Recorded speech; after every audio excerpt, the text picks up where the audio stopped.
आज का मिशन बहुत ही स्पष्ट और खास है। बिल्कुल। आज का हमारा लक्ष्य वनस्पति जगत यानी प्लांट किंगडम के वर्गीकरण के विस्तृत नोट्स को लाइन दर लाइन डिकोड करना है। एकदम सही। बिल्कुल एक मास्टर क्लास की तरह ये सुनिश्चित किया जाएगा कि स्रोत सामग्री का हर एक शब्द, हर एक तथ्य और हर एक चित्र पूरी तरह से स्पष्ट हो जाए। हाँ, और इस विश्लेषण का अप्रोच बहुत ही सीधा लेकिन बेहद प्रभावशाली रहेगा। स्रोत में लिखी हर बात को जस का तस पढ़ा जाएगा। और फिर उसके तुरंत बाद उसके पीछे के विज्ञान को बेहद आसान, रोजमर्रा की भाषा में खोला जाएगा। बिल्कुल, ताकि जानकारी का कोई भी हिस्सा भारी ना लगे। ये केवल तथ्यों को रटने के बारे में नहीं है, बल्कि ये समझने के बारे में है कि करोड़ों सालों में पौधों ने पानी से लेकर जमीन तक का सफर कैसे तय किया। तो चलिए पहले पेज से शुरुआत करते हैं। मेरे सामने जो नोट्स हैं उसमें पहली हेडिंग है वनस्पति जगत, वर्गीकरण के प्रकार। जी, तो इसमें वर्गीकरण प्रणालियों को कैसे बांटा गया है? इसे 3 हिस्सों में बांटा गया है।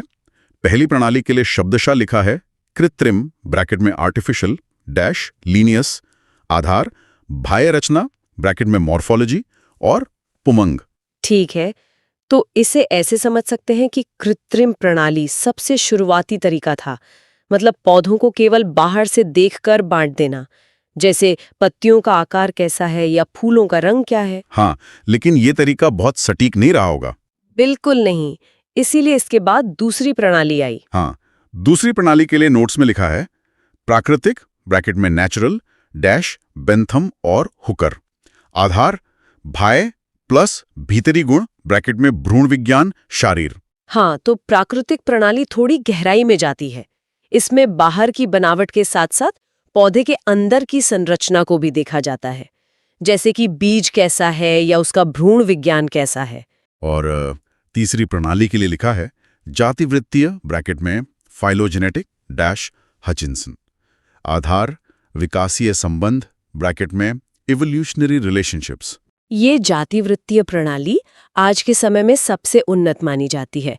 ये केवल आज के पौधे को नहीं देखती, बल्कि ये देखती है कि उस पौधे के पूर्वज कौन थे और उनका विकास कैसे हुआ। मतलब ये एक फैमिली ट्री बनाने जैसा है, राइट? एकदम सही, ये बिल्कुल एक वंशावली या फैमिली ट्री बनाने जैसा ही है। इसी के साथ नोट्स में कुछ आधुनिक तकनीकों का भी उल्लेख है। हेडिंग है नई तकनीकें या न्यू मेथड्स। जी, तो विज्ञान जैसे जैसे आगे बढ़ा, वर्गीकरण के तरीके भी तो बदलेंगे। बिल्कुल। पहली तकनीक लिखी है संख्यात्मक वर्गीकी ब्रैकेट में न्यूमेरिकल टैक्सोनॉमी कॉलन, कंप्यूटर आधारित गुणों को कोड दिया जाता है। हाँ, तो इसमें कंप्यूटर का इस्तेमाल होता है। पौधे के हर एक गुण को एक नंबर या कोड दे दिया जाता है, जिससे एक साथ हजारों पौधों के डेटा का विश्लेषण बहुत आसान हो जाता है। दूसरी तकनीक है कोशिका वर्गीकी ब्रैकेट में साइटोटैक्सोनॉमी कोलन, क्रोमोसोम संख्या और रचना पर आधारित। ये पूरी तरह से कोशिकाओं के अंदर मौजूद क्रोमोसोम की गिनती और उनकी बनावट पर निर्भर करती है। और तीसरी है रसायन वर्गीकी ब्रैकेट में कीमोटैक्सोनॉमी कोलन, पादप रसायनों का उपयोग। बिल्कुल, इसमें ये देखा जाता है कि पौधे के अंदर कौन से रासायनिक पदार्थ या प्रोटीन मौजूद हैं। इन तकनीकों ने पौधों को पहचानने का तरीका एकदम त्रुटिहीन बना दिया है। अब हम विकास की कहानी में शैवाल पर आते हैं। नोट्स के पेज 2 पर हेडिंग है शैवाल ब्रैकेट में एल्गी, सामान्य परिचय। जी, परिभाषा लिखी है क्लोरोफिल युक्त सरल थैलाइड ब्रैकेट में थैलॉइड, स्वपोषी और जलीय जीव। यहाँ थायलाइड शब्द को समझना बहुत जरूरी है। थैलाइड का मतलब है एक ऐसा शरीर जिसमें कोई असली जड़, तना या पत्ती नहीं होती। ये बस एक सरल संरचना होती है। और स्वपोषी मतलब ये अपना खाना खुद बनाते हैं। बिल्कुल, क्योंकि इनमें क्लोरोफिल मौजूद है। आगे आवास के लिए लिखा है अनवोणीय व समुद्री जल, नम पत्थर, मिट्टी, लकड़ी। और आगे एक बहुत ही रोचक बात लिखी है स्लॉथ रीच पर भी पाए जाते हैं। इनकी विविधता देखिए, ये ताजे पानी से लेकर खारे समुद्र तक मिल सकते हैं और एक जानवर यानी स्लॉथ रीच के बालों तक पर पाए जा सकते हैं। आकार के बारे में लिखा है सूक्ष्म ब्रैकेट में क्लेमाइडोमोनास से विशालकाय ब्रैकेट में केल्प डैश 100 मीटर। मतलब ये एक कोशिकीय क्लेमाइडोमोनास जितने छोटे हो सकते हैं, जिन्हें माइक्रोस्कोप से देखना पड़ता है, और 100 मीटर लंबे विशालकाय समुद्री केल्प जितने बड़े भी हो सकते हैं, जो समुद्र के अंदर पूरे के पूरे जंगल बना लेते हैं। आगे जनन की प्रक्रिया के बारे में 3 पॉइंट लिखे हैं। पहला, एक कॉलन काइक डैश विखंडन ब्रैकेट में फ्रैगमेंटेशन। कायिक जनन यानी शरीर का कोई हिस्सा टूटकर अलग हो जाए और वो नया पौधा बन जाए। दूसरा पॉइंट, 2 कॉलन अलैंगिक डैश जूस्पोर ब्रैकेट में जूस्पोर्स डैश कशाभिक युक्त। अलैंगिक जनन में जूस्पोर बनते हैं। जू का मतलब है जानवर जैसा, क्योंकि इनमें कशाभिका यानी पूंछ जैसी संरचना होती है जिससे ये पानी में तैर सकते हैं। और तीसरा पॉइंट है 3 कॉलन लैंगिक डैश सम असम और विषम युग्मकी। लैंगिक जनन में नर और मादा युग्मक मिलते हैं। अगर दोनों युग्मक बिल्कुल एक जैसे दिखते हैं तो वो सम है, और अगर थोड़े अलग हैं तो असम। सही कहा। और अगर पूरी तरह से अलग हैं, जैसे एक बड़ा और स्थिर, दूसरा छोटा और तैरने वाला, तो वो विषम युग्मकी कहलाता है।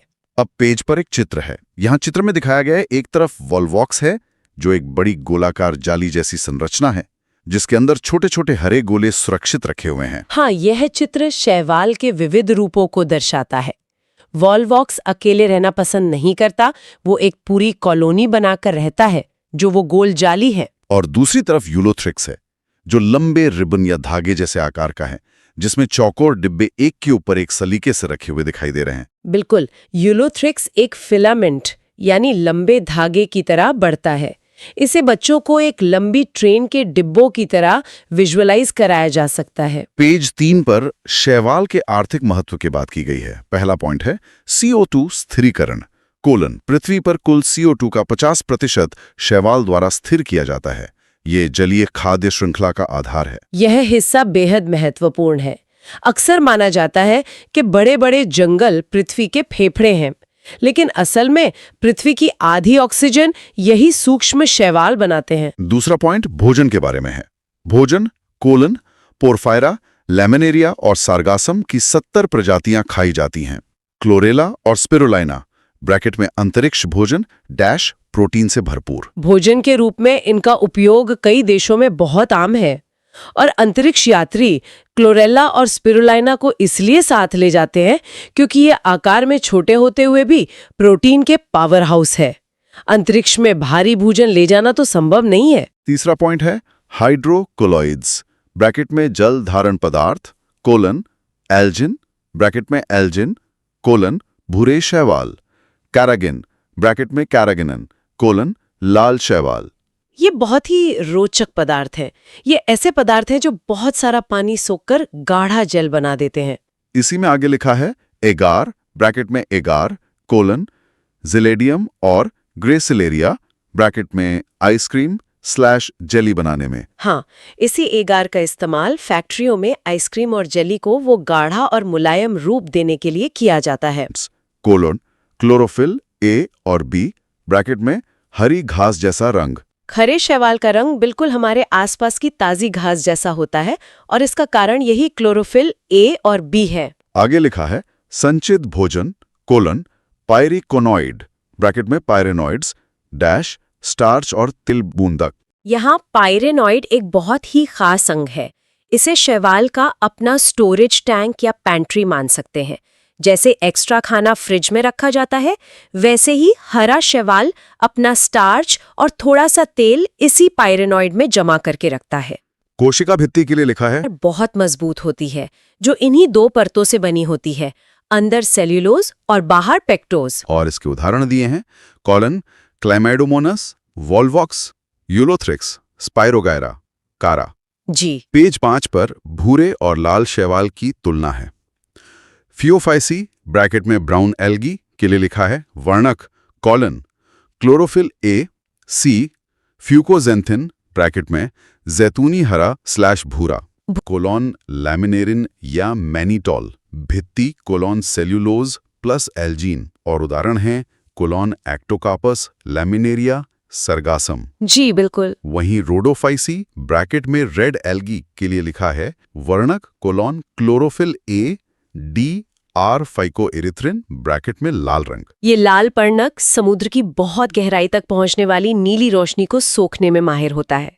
इसीलिए लाल शैवाल समुद्र की सबसे निचली सतहों पर पाए जाते हैं। इसका संचित भोजन है कोलोन फ्लोरिडियन स्टार्च, और विशेष पॉइंट में लिखा है कोलोन कोई चल ब्रैकेट में मोटाइल अवस्था नहीं, बिल्कुल नहीं होती। इसके उदाहरण है कोलोन पॉलीसाइफोनिया, पोरफायरा, जिलेडियम। बिल्कुल। अब एक और चित्र है। यहाँ चित्र में दिखाया गया है भूरे शैवाल की बड़ी चौड़ी पत्तियां और मोटे तने जैसी बनावट, जो उन्हें समुद्र में तेज लहरों के बीच टिके रहने में मदद करती है। हाँ, ये बहुत मजबूत होते हैं ताकि ये लहरों का सामना कर सके। और उसी चित्र में लाल शैवाल की संरचना बहुत नाजुक, धागेनुमा और कई शाखाओं वाली दिखाई दे रही है, जो एक खूबसूरत लाल रंग की है। सही कहा। ये गहराई में शांति से रहते हैं, इसलिए इन्हें मोटे तने की जरूरत नहीं होती। पेज 6 पर आते हैं। यहां से पौधे पानी से बाहर निकलने की कोशिश करते हैं। हेडिंग है ब्रायोफाइटा ब्रैकेट में ब्रायोफाइट्स कोलन पादप जगत के जल स्थलचर। पादप जगत के एम्फीबियंस या जल स्थलचर ये ब्रायोफाइट फर्टिलाइजेशन के लिए पानी आवश्यक है। करोड़ों सालों के विकास में ये वो समय था जब पौधों ने पहली बार सूखी जमीन पर कदम रखा, लेकिन ये पूरी तरह से पानी से आजाद नहीं हो पाए थे। मतलब नर युग्मक को तैरकर मादा तक पहुंचने के लिए पानी चाहिए। एकदम सही। इसीलिए ये सिर्फ नम, ठंडी और छायादार जगहों पर ही मिलते हैं। मुख्य काया के लिए लिखा है कोलन युग्मकोद्भिद ब्रैकेट में गैमीटोफाइट /n वास्तविक जड़ तना नहीं होता। इनमें असली जड़ें नहीं होते, बल्कि बालों जैसी बारीक संरचनाएं होती हैं, जिन्हें मूलाब या राइजोइड्स कहते हैं। ये सिर्फ पौधे को मिट्टी से चिपकाए रखने का काम करते हैं, पानी सोखने का नहीं। जनन अंग दिए हैं कोलन पुंधानी ब्रैकेट में एंथेरिडियम कोलन नर ब्रैकेट में द्वेकशाभिक पुमणु, और स्त्रीधानी ब्रैकेट में आर्चिगोनियम कोलन मादा ब्रैकेट में फ्लास्क का आकार। पुंधानी से नर युग्मक निकलते हैं, जिनमें तैरने के लिए 2 पूंछ होती हैं, और स्त्रीधानी फ्लास्क के आकार की होती है, छोटी छतरियों जैसी संरचनाएं निकली हुई हैं। हाँ, वो छतरियां ही इनके जनन अंग हैं। और बगल में फ्यूनेरिया यानी मॉस का चित्र है, जिसमें नीचे मूलाब हैं और ऊपर एक पतली डंडी पर कैप्सूल जैसा कुछ लगा हुआ है। बिल्कुल, ये कैप्सूल ही बीजाणु बनाता है। पेज 7 पर ब्रायोफाइटा के 2 प्रकार हैं। पहला लिवरवुड्स के लिए लिखा है ब्रैकेट में जैसे डैश मार्केंशिया, शरीर पृष्ठाधर ब्रैकेट में डॉर्सी वेंट्रल होता है। अलैंगिक जनन जेमा कप ब्रैकेट में जेमा कप्स में हरी कलियां बनती हैं। और मॉस के लिए लिखा है ब्रैकेट में जैसे डैश फ्यूनेरिया जीवन चक्र :1 डैश प्रथम तंतु ब्रैकेट में प्रोटोनीमा, तीर का निशान 2 डैश पत्तीदार अवस्था ब्रैकेट में लीफी स्टेज, विसर्पी और हरे होते हैं। मॉस का विकास 2 चरणों में होता है। पहले एक रेंगने वाला तंतु बनता है, फिर उसमें पत्तियां आती हैं। एक विशेष बॉक्स में लिखा है स्फैग्नम ब्रैकेट में स्फैग्नम कोलन इससे पीठ मिलता है। पानी रोकने की क्षमता के कारण इसका उपयोग पैकिंग में होता है। स्फैग्नम इंसानी इतिहास में बहुत काम आया है। ये अपने वजन से कई गुना ज्यादा पानी सोख सकता है, एक बेहतरीन स्पंज की तरह। इसीलिए जीवित पौधों को लंबे यात्रा पर भेजने के लिए उन्हें स्फैग्नम में लपेटा जाता था, ताकि वे सूखे नहीं। यहाँ चित्र में दिखाया गया है मार्केंशिया के चपटे शरीर पर बने गोल प्यालीनुमा जेमा कप, जिन्हें जूम करके दिखाया गया है कि नया पौधा उगाता है। विकास की कहानी में अब पेज 8 पर हेडिंग है टेरिडोफाइटा ब्रैकेट में टेरिडोफाइट्स कोलन प्रथम संवहनी पादप।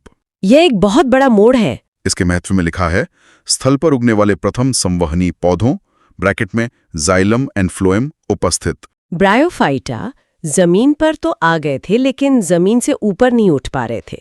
टेरिडोफाइटा पहले ऐसे पौधे बने जिन्होंने जमीन के बहुत अंदर से पानी खींचने और खाना पहुंचाने के लिए एक पूरी पाइपलाइन बिछा दी। इसी पाइपलाइन सिस्टम को जाइलम और फ्लोएम कहते हैं। बिल्कुल। इस संवहन तंत्र के आने के बाद ही पौधों में असली जड़, तना और पत्तियां बननी शुरू हुईं और वे जमीन से ऊपर उठकर खड़े हो पाए। मुख्य काया में लिखा है कॉलन बीजाणु उद्भिद ब्रैकेट में स्पोरोफाइट /2n डैश वास्तविक मूल तना पत्ती में विभेदित। पत्तियों के लिए लिखा है कॉलन लघुपर्ण ब्रैकेट में माइक्रोफिल्स कॉलन सिलाजिनेला, बृहदपर्ण ब्रैकेट में मैक्रोफिल्स कॉलन फर्न्स। आवास हैं कॉलन ठंडे, नम और छायादार स्थान। अब फर्न और सेलाजिनेला। फर्न की पत्तियां बहुत बड़ी और जालीदार दिख रही हैं, जो एक बड़े ताज की तरह हैं, जबकि सेलाजिनेला में बहुत बारीक कांटे जैसी छोटी छोटी पत्तियां स्पष्ट रूप से देखी जा सकती हैं, जो तने से चिपकी हुई हैं। हाँ, ये लघुपर्ण और बृहत्पर्ण का बेहतरीन उदाहरण है। पेज 9 पर टेरिडोफाइटा का जीवन चक्र है। 4 चरण लिखे हैं। जीवन चक्र: कॉलन 1 डैश बीजाणुपर्ण ब्रैकेट में स्पोरोफिल्स, तीर का निशान 2 डैश बीजाणुधानी ब्रैकेट में स्पोरेंजिया, तीर का निशान 3 डैश बीजाणु ब्रैकेट में स्पोर्स डैश बाइमियोसिस, तीर का निशान 4 डैश प्रोथैलिस ब्रैकेट में प्रोथैलिस कॉलन छोटा मुक्तजीवी प्रकाश संश्लेषी युग्मोकोद्भिद। ये चक्र समझाता है कि पत्तियों के ठीक पीछे बीजाणु कैसे बनते हैं और फिर उनसे एक छोटा सा नया ढांचा प्रोथैलस कैसे निकलता है। विषम बीजाणुता ब्रैकेट में हेटेरोस्पोरी। सेलाजिनेला और साल्विनिया में 2 प्रकार के बीजाणु ब्रैकेट में वृहद और लघु बनते हैं। ये बीजीय प्रकृति ब्रैकेट में सीड हैबिट की शुरुआत है। विज्ञान के नजरिए से सबसे रोमांचक बात इसी लाल बॉक्स में है। लाखों सालों तक पौधे सिर्फ एक ही साइज के बीजाणु बनाते थे, लेकिन सेलाजिनेला ने प्रयोग किया। एकदम सही। उसने 2 अलग साइज के बीजाणु बनाने शुरू किए, एक बड़ा मादा के लिए और एक छोटा नर के लिए। यही वो ऐतिहासिक पल था जब प्रकृति ने भविष्य में बीज बनाने की नींव रखी थी। अगर ये विषम बीजाणुता नहीं आती तो आज हमारे पास अनाज या फल देने वाले बीज कभी नहीं होते। और इसके उदाहरण दिए हैं: कोलन साइलोटम जिम्नोस्पर्म्स, कोलन अनावृत बीजी पादप। जिम्नो का मतलब ही है नग्न या खुला हुआ। बिल्कुल, परिभाषा में लिखा है कोलन बीजांड अंडाशय भित्ति से ढके नहीं होते, बीज नग्न ब्रैकेट में नेकेड होते हैं। इनके बीज किसी फल की सुरक्षित तिजोरी के अंदर बंद नहीं होते, बल्कि सीधे शाखाओं पर खुले लगे होते हैं। विशेष जड़ों के लिए लिखा है कोलन कवक मूल ब्रैकेट में माइक्रोराइजा, कोलन पाइनस में ब्रैकेट में कवक के साथ, प्रवाल मूल ब्रैकेट में कोरोलॉइड रूट्स, कोलन साइकस में ब्रैकेट में N2 फिक्सिंग बैक्टीरिया। ये पौधे बहुत ही स्मार्ट रणनीतिकार होते हैं। पाइनस ने मिट्टी से ज्यादा खनिज लेने के लिए फंगस के साथ दोस्ती कर ली, जिसे कवक मूल कहते हैं। वहीं साइकस ने हवा से नाइट्रोजन लेने के लिए विशेष बैक्टीरिया से समझौता कर लिया। पत्तियों के अनुकूलन पर लिखा है कोलन सुई जैसी ब्रैकेट में नीडल लाइक, मोटे क्यूटिकल और धसे हुए रंध्र ब्रैकेट में जीरोफेटिक एडेप्टेशन। क्योंकि ये पौधे अक्सर ठंडे या तेज हवा वाले इलाकों में होते हैं, इन्होंने पानी बचाने के लिए अपनी चौड़ी पत्तियों को सिकोड़कर सुई जैसा पतला कर लिया है। इनके स्टोमेटा भी गहराई में धसे होते हैं, जिसके ऊपर पत्तियों का एक बड़ा और आकर्षक ताज है जी। और दूसरी तरफ पाइनस का पेड़ है, जिसकी सुई जैसी नुकीली पत्तियां और लकड़ी के भूरे रंग के शंकु यानी कोन्स साफ दिखाई दे रहे हैं। बिल्कुल। पेज 11 पर जनन प्रक्रिया को समझाया गया है। लिखा है विषम बीजाणु ब्रैकेट में हेटेरोस्पोरस कोलन, लघु बीजाणु ब्रैकेट में नर और वृहद बीजाणु ब्रैकेट में मादा, शंकु ब्रैकेट में कोन्स कोलन, नर शंकु तीर का निशान परागकण, मादा शंकु तीर का निशान बीजांड। जिम्नोस्पर्म में रंग बिरंगे फूलों की कोई व्यवस्था नहीं, द्वारा बीजांड तक पहुंचते हैं। निषेचन के बाद बीजांड नग्न बीज में बदल जाता है। नर शंकु से अनगिनत छोटे छोटे परागकण निकलते हैं। एंजियोस्पर्म्स कोलन पुष्पी पादप। ये विकास का सबसे आधुनिक और उन्नत चरण है। पहचान में लिखा है कोलन परागकण और बीजांड। बीजों को बचाने के लिए उन्हें एक आवरण में बंद कर दिया, जिसे हम फल कहते हैं, और परागण के लिए कीड़ों को आकर्षित करने हेतु फूल बनाए। और द्वितीय गुण में लिखा है कोलन द्विनिषेचन ब्रैकेट में डबल फर्टिलाइजेशन कोलन, ये इनका अद्वितीय गुण है। ये एक बहुत ही जटिल प्रक्रिया है जहां एक ही समय पर 2 अलग-अलग कोशिकाएं निषेचित होती हैं। एक से बीज बनता है और दूसरे से उस बीज के लिए पोषण। वर्गीकरण 2 प्रकार से हैं। एक कोलन द्विबीजपत्री ब्रैकेट में डाइकॉट्स कोलन 2 बीजपत्र जालिका शिराविन्यास, 2 कोलन 1 बीजपत्री ब्रैकेट में मोनोकॉट्स कोलन 1 बीजपत्र समानांतर शिराविन्यास। द्विबीजपत्री वे हैं जिनके बीज दो बराबर हिस्सों में टूट जाते हैं, जैसे चना या मटर, और एक बीजपत्री जिनके बीज नहीं टूटते, जैसे गेहूं या चावल। यहाँ चित्र में दिखाया गया है, एक तरफ द्विबीजपत्री का पौधा है जिसकी पत्तियों में नसों का एक पूरा जाल बिछा हुआ है, जिसे जालिका शिरा विन्यास कहते हैं। बिल्कुल, जाली की तरह।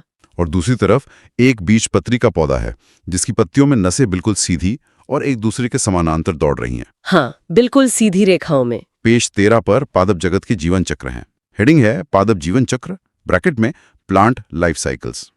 पहला है अगुणतक, ब्रैकेट में हैप्लॉन्टिक, कोलन मुख्य युग्मकोद्भिद, ब्रैकेट में एन, उदाहरण कोलन वॉल्वॉक्स, स्पायरोगायरा। अगुणितक चक्र का मतलब है कि पौधे का ज्यादातर जीवन आधे क्रोमोसोम यानी एन के साथ गुजरता है, जैसा साधारण शैवाल में होता है। दूसरा है द्विगुणितक, ब्रैकेट में डिप्लॉन्टिक, कोलन मुख्य बीजाणु उद्भिद, ब्रैकेट में 2n, उदाहरण कोलन जिम्नोस्पर्म्स, एंजियोस्पर्म्स, फ्यूकस। जैसे जैसे पौधे जमीन पर आए वो द्विगुणितक हो गए, मतलब उनका ज्यादातर जीवन पूरे क्रोमोसोम सेट यानी 2n के साथ बीतता है, जैसे आम या नीम के पेड़। और तीसरा है मिश्रित, ब्रैकेट में हैप्लोडिप्लॉन्टिक, कोलन दोनों अवस्थाएं स्पष्ट, उदाहरण कोलन ब्रायोफाइट्स, टेरिडोफाइट्स, एक्टोकार्पस। मिश्रित चक्र वह अवस्था है जहां पौधा आधा समय n अवस्था में और आधा समय 2n अवस्था में बिताता है। यहाँ चित्र में दिखाया गया है 3 गोल पाई चार्ट बने हैं।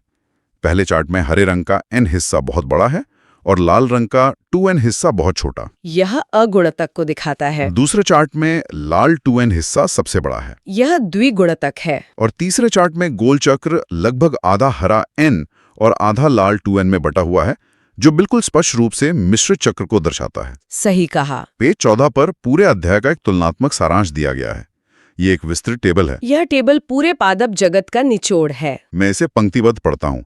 एल्गी, ब्रैकेट में शैवाल के लिए लिखा है, कोलन मुख्य पादप थैलस n, संवहन ऊतक नहीं, बीज नहीं, निषेचन के लिए जल आवश्यक। पानी में रहने वाले सबसे सरल जीव। ब्रायोफाइट्स के लिए है, कोलन मुख्य पादप गैमेटोफाइट n, संवहन ऊतक नहीं, बीज नहीं, निषेचन के लिए जल आवश्यक। जमीन पर आए लेकिन पानी पर निर्भर रहे। टेरिडोफाइट्स के लिए, कोलन मुख्य पादप स्पोरोफाइट 2n, संवहन ऊतक हाँ, बीज नहीं, ब्रैकेट में सीड हैबिट स्टार्ट, निषेचन के लिए जल आवश्यक।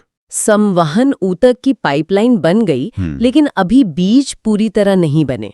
जिम्नोस्पर्म्स के लिए, कोलन मुख्य पादप स्पोरोफाइट 2n, संवहन ऊतक हाँ, बीज हाँ, ब्रैकेट में नेकेड, निषेचन के लिए जल आवश्यक नहीं, ब्रैकेट में विंड। बीज बन गए लेकिन बिना आवरण के। एंजियोस्पर्म्स के लिए, कोलन मुख्य पादप स्पोरोफाइट 2n, संवहन ऊतक हाँ, बीज हाँ, ब्रैकेट में इनफ्रूट, निषेचन के लिए जल आवश्यक नहीं, ब्रैकेट में पॉलिनेशन। इस एक टेबल में करोड़ों सालों का पूरा विकास क्रम सिमटा हुआ है। कैसे जीवन पानी से शुरू होकर जमीन पर आया और अंत में फलों और फूलों तक पहुंचा। और अंत में पेज 15 पर परीक्षा विशेष, कोलन महत्वपूर्ण तथ्य यानी चीट शीट दी गई है। इसके बुलेट पॉइंट्स पढ़ता हूं। पहला, एगार, ब्रैकेट में अगार, कोलन जिलेडियम और ग्रासिलीरिया, ब्रैकेट में लाल शैवाल से प्राप्त, जी, जिसका इस्तेमाल आइसक्रीम में होता है। दूसरा, जेमा कप, ब्रैकेट में जेमा कप्स, कोलन मार्किंशिया, ब्रैकेट में लिवरवोट में अलैंगिक जनन, वो छोटी प्यालियां जो हमने देखी थीं। तीसरा, हाइड्रोकोलॉइड्स, कोलन एल्जिन, ब्रैकेट में भूरे शैवाल और कैरेजिन, ब्रैकेट में लाल शैवाल। बिल्कुल। चौथा, विषम बीजाणुता, कोलन सेलाजिनेला और सल्वीनिया, ब्रैकेट में बीज प्रकृति का आधार। ये विकास का बहुत बड़ा कदम था। पांचवां, विशेष जड़ें, कोलन पाइनस, ब्रैकेट में कवक मूल और साइकस, ब्रैकेट में प्रवाल मूल। छठा, सबसे ऊंचा वृक्ष, कोलन सिकोया, ब्रैकेट में जिम्नोस्पर्म और यूकेलिप्टस, ब्रैकेट में एंजियोस्पर्म। जिम्नोस्पर्म का सिकोया सबसे विशालकाय होता है, जबकि पुष्पी पादपों में यूकेलिप्टस सबसे ऊंचा होता है। और आखिरी पॉइंट, अपवाद, कोलन फ्यूकस शैवाल का जीवन चक्र द्विगुणितक, ब्रैकेट में डिप्लॉन्टिक होता है। ये अपवाद परीक्षाओं के लिए एक खजाने की तरह होते हैं, लगभग सभी शैवाल अगुणितक होते हैं, लेकिन फ्यूकस इस नियम को तोड़कर द्विगुणितक होता है। इसी के साथ स्रोत सामग्री के हर एक पृष्ठ, तथ्य और चित्र का ये गहन विश्लेषण संपन्न होता है। दोस्तों, हमारे पास एनसीईआरटी, एनसीईआरटी की साइंस की नोट्स क्लास 6 से लेकर क्लास 12 तक पूरी तरह उपलब्ध है। आप इन सभी पीडीएफ नोट्स का प्रिंट आउट भी निकलवा सकते हैं और ये सभी सामग्री बहुत ही कम कीमत में प्रदान की जा रही है। आपको यह भी मालूम होना चाहिए कि लगभग सभी प्रतियोगी और स्कूल स्तर की परीक्षाओं में पूछे जाने वाले प्रश्न एनसीईआरटी से ही आते हैं, इसलिए यह सामग्री आपके लिए बेहद उपयोगी साबित होगी। अगर आप ये एनसीईआरटी साइंस पीडीएफ लेना चाहते हैं तो अभी हमें व्हाट्सएप पर मैसेज करें। WhatsApp number 7739541921। आपकी तैयारी को मजबूत बनाने के लिए हम हमेशा आपके साथ हैं। अगर आपको यह वीडियो पसंद आए तो कृपया लाइक करें। जो लोग अभी तक चैनल को सब्सक्राइब नहीं किए हैं वे जरूर सब्सक्राइब करें। नीचे कमेंट बॉक्स में अपना फीडबैक अवश्य दें।